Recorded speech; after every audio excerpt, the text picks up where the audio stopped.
The bass from the speakers pulsed through the floorboards like a second heartbeat as I squeezed past laughing guests in the crowded kitchen. June heat clung to my skin, mixing with the scent of spiced rum and sunscreen. I'd almost declined the invitation to Liam's annual summer party. The thought of making small talk with half the neighborhood made my palms sweat, but the alternative was another night alone with my thoughts. And lately, those thoughts kept circling back to the host himself. Liam Donovan. My neighbor for 3 years, though we'd never progressed beyond polite waves and the occasional borrowed cup of sugar.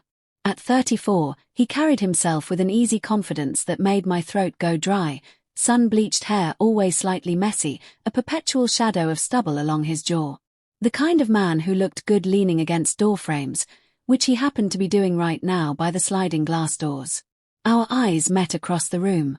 He raised his beer bottle in greeting, the condensation dripping over his fingers. I forced a smile, quickly looking away before he could see the heat creeping up my neck. Need a refill?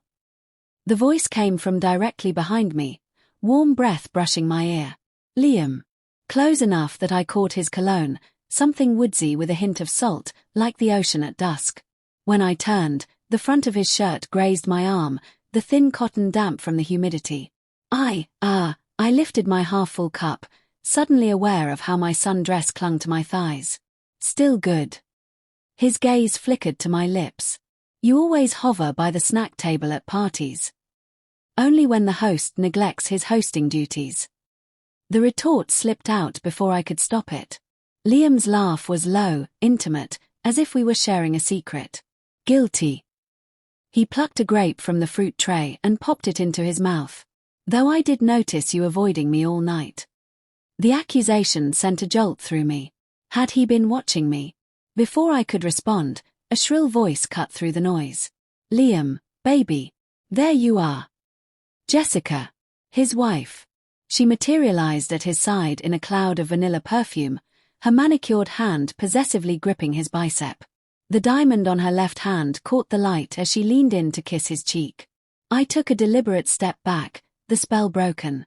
Babe, this is our neighbor, Liam said, though of course Jessica knew exactly who I was. We'd exchanged pleasantries at the mailbox dozens of times. Happy you could make it, Jessica said, her smile not quite reaching her eyes. She tugged Liam toward a group of guests. Come say hi to the Millers. As Liam allowed himself to be led away, he glanced back over his shoulder. Not at Jessica. At me. And in that moment, I saw it. The same dangerous spark I'd been trying to ignore for months. The party raged on around me, but all I could hear was the blood roaring in my ears. The party's roar faded to a murmur as midnight approached. Guests stumbled out in pairs, their laughter dissolving into the humid night. I lingered by the sink, scrubbing at wine stains on plastic cups with unnecessary force. The repetitive motion gave me an excuse to stay, to avoid walking past Liam and Jessica saying their goodbyes on the porch, her fingers threaded possessively through his. A shadow fell across the counter. Thought everyone bailed on cleanup duty. Liam's voice, rough from hours of socializing, sent an unwelcome shiver down my spine. I kept my eyes on the soapy water. Someone has to save your dishes from mold. He chuckled, leaning against the counter beside me. His forearm brushed mine, warm and damp from carrying out trash bags. Too close. Always too close. The silence stretched, thick with everything we wouldn't say. Jessica's heels clicked across the hardwood upstairs. I'm hitting the shower, babe, she called down. Don't stay up too late. The moment her footsteps faded, Liam turned the faucet off, trapping my hands under the sudden silence. Leave those. I swallowed hard. You're a terrible host. Not hosting anymore. His thumb swiped a soap bubble from my wrist. Just us now. The air between us crackled. 3 years of stolen glances, of brief conversations at the property line, of imagining what if, all condensed into this dangerous moment. I pulled away, reaching for a towel. We shouldn't. Shouldn't what? He stepped into my space, backing me against the refrigerator. The cold metal seeped through my dress as his palm flattened beside my head. Name one good reason. A dozen flashed through my mind, his wedding band glinting in the kitchen light, Jessica's perfume still clinging to his shirt, the way our neighbors would whisper if they knew. But when his gaze dropped to my mouth, the protests died in my throat. Liam exhaled sharply through his nose. That's what I thought. A cabinet creaked upstairs. We sprang apart like guilty teenagers. He ran a hand through his hair, the picture of frustration. Meet me outside. 5 minutes. It wasn't a request. I should have said no. Should have walked home and never looked back. But as Liam disappeared up the stairs, I found myself drifting toward the back door like a moth to a flame. The night air clung to my skin as I stepped onto the patio. Fireflies danced over the lawn, their tiny lights mirroring the stars. Somewhere beyond the fence, a sprinkler hissed. Then, the scrape of the screen door. I turned to find Liam silhouetted in the golden light, his shirt untucked, his expression unreadable. "Tell me to leave," he said quietly. The challenge hung between us, taut as a tripwire. I opened my mouth. Closed it. Somewhere in the house, a shower turned off. The sprinkler's rhythmic hiss was the only sound between us as Liam stepped off the porch. Moonlight carved sharp angles across his face, turning his eyes to liquid shadow. He stopped an arm's length away, close enough that I caught the whiskey on his breath, far enough that I could still pretend we were just neighbors. "You always this quiet at midnight?" His voice was rougher than usual, the words dragging like gravel. I toyed with the hem of my dress. "You always invite women to your backyard after parties?" "Just the ones who look at me like you do." The accusation burned hotter than the June air. My head snapped up. "I don't." "Lie to yourself if you want." He closed the distance in one stride, calloused fingers tilting my chin up. "But don't lie to me." Somewhere above us, a bathroom window screeched open. We froze. "Liam."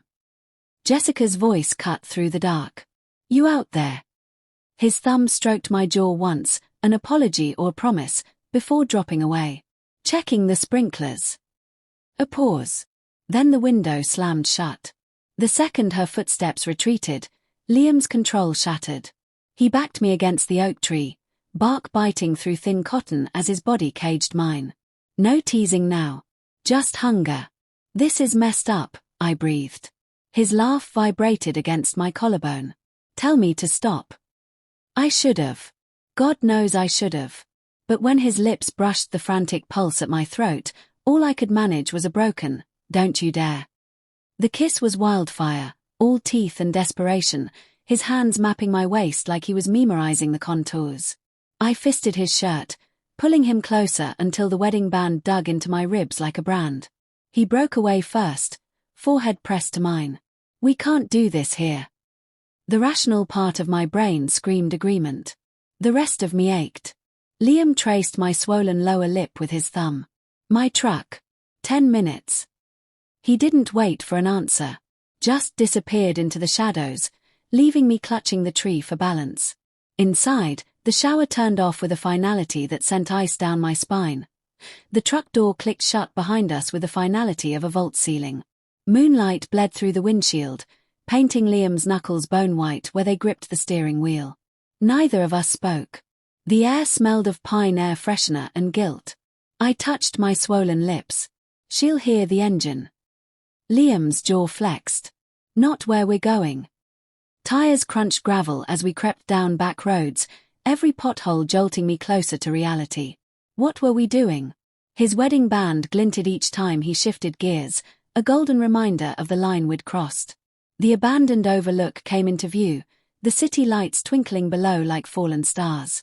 Liam killed the engine. Silence swallowed us whole. "I'm leaving her." The words landed like a grenade in my lap. I whipped toward him. "Don't." His eyebrows knitted together. "You don't want." "I want you to think." My voice cracked. "You'll wreck your life, she'll hate me forever, and then what?" We ride off into the sunset. The truth hung between us, ugly and unavoidable. This wasn't love. It was heat and bad decisions and 3 years of pent-up wanting. Liam dragged a hand down his face. "So that's it." Headlights appeared on the distant road. We both tensed, irrational, but the fear was real. I reached for the door handle. "Take me home." He caught my wrist. "Look at me." When I did, his eyes were raw. Not with lust now, but something worse, regret. The ride back passed in silence. At my driveway, he didn't cut the engine. Just stared straight ahead as I slipped out. "Hey!" His voice stopped me halfway up the walk. If things were different. But they're not. I didn't turn around. Couldn't. For weeks, we avoided each other. Then one morning, a moving van appeared next door. Through my kitchen window, I watched Liam load boxes, his ring finger bare. Our eyes met across the lawn. He raised a hand, not a wave, but an acknowledgement. A goodbye. I pressed my palm to the glass. Epilogue. 6 months later. The new neighbors have a golden retriever that digs up my petunias. Today, as I chase it down the block, I nearly collide with a jogger. Liam. He's thinner, tanner, wearing a college sweatshirt from a city 2 time zones away. Our breath clouds mingled in the crisp air. "You're back," I managed. He smiled. Soft, uncomplicated. "Just visiting." The dog barked. We laughed, the sound lighter than either of us expected. As he jogged away, I realized, some fires burn fast. But the scars, those last forever.